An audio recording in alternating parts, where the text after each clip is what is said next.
এখন আর বসে থাকার সময় নাই, যত কিছুর বিনিময় হোক আমরা আমাদের নেত্রীকে এই দেশে আনবো বীরের বেশে। কারণ উনি যদি না আসে আমাদের বাংলাদেশ আমরা হারিয়ে ফেলবো। উনার আশা ছাড়া আর কোনো বিকল্প নাই। এই যে রাজাকার জামাত শিবিরের এলসিবি ইউনূসের কয়েকটা পাতানো ষড়যন্ত্রকারী একটা গোষ্ঠী, ওদের কারণে আজকে আমাদের ছাত্র সমাজের এই সম্মানগুলো নষ্ট হয়েছে। 5ই আগস্টের পর যে ছাত্ররা যে কর্মকাণ্ড দেশে করছে, তারা যে এই কর্মকাণ্ডগুলো করছে আমাদের দেশে, আমাদের মিথ্যা চলনা দিয়া, একটা মিথ্যা বার্তা দিয়া আমাদের হাজার হাজার বাংলাদেশের ছাত্রদেরকে নামাইছে।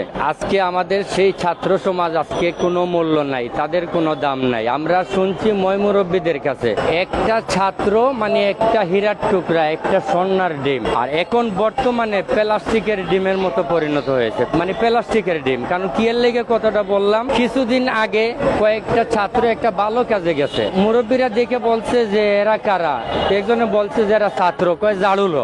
এই সম্মানী ছাত্রদেরকে ঝাড়ু লওয়া হচ্ছে, এটা কার কারণে? এই যে রাজাকার জামাত শিবিরের এলসিবি ইউনূসের কয়েকটা পাতানো ষড়যন্ত্রকারী একটা গোষ্ঠী, ওদের কারণে আজকে আমাদের ছাত্র সমাজের এই সম্মানগুলো নষ্ট হয়েছে। আর এখন তারা কি বলে জানেন? এখন বলে মোকাবিলা, ছাত্র শেষ, এখন মোকাবিলা করব, জনগণ নিয়ে বলে মোকাবিলা করব। জনগণ কি ওদের চাকর যে ওদের কথায় জনগণ নামবে?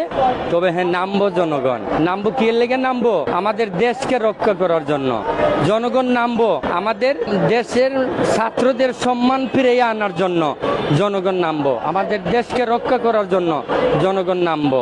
আমাদের মা বোনের বর্তমানে আজকে নিরাপত্তা নাই, আমাদের শিশু বাচ্চাদেরকে নিরাপত্তা নাই, তাদেরকে রক্ষা করার জন্য আমাদের জনগণ নামবো, কিন্তু আমাদের দেশকে রক্ষা করার জন্য নামবো আমরা। বর্তমানে কি বাংলাদেশে যে একটা কথা শুনতে পাচ্ছি যে শেখ হাসিনা আসতেছে বাংলাদেশে, আসলে এটা কতটুকু সত্য নাকি এটা মিথ্যা গুজব ছড়ানো হচ্ছে, আপনি কি মনে করেন? শেখ হাসিনা আসতে আছে, কারণ উনি যদি না আসে আমাদের বাংলাদেশ আমরা হারিয়ে ফেলবো। উনার আশা ছাড়া আর কোনো বিকল্প নাই, উনি আসতেই হবে। আর যদি না আসেন, আমরা জনগণ যত কিছুর বিনিময় হোক আমরা উনাকে বাংলাদেশে বীরের বেশে উনাকে বাংলাদেশে আমরা আনবো।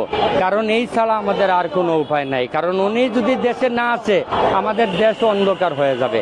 দেখেন, আমাদের দেশে আজ থেকে 2000 সালের আগে কারেন্টের জন্য আমাদের দেশ অচল ছিল, কোনো কিছু করতে পারতো না। আজকে সারা বাংলাদেশ ঘরে ঘরে আলো, আর সেই আলো এখন বর্তমানে অন্ধকার হয়ে গেছে। এমন পরিস্থিতি হয়েছে আজকে বাসা বাড়িতে মানুষ থাকতে পারে না কারেন্টের কারণে।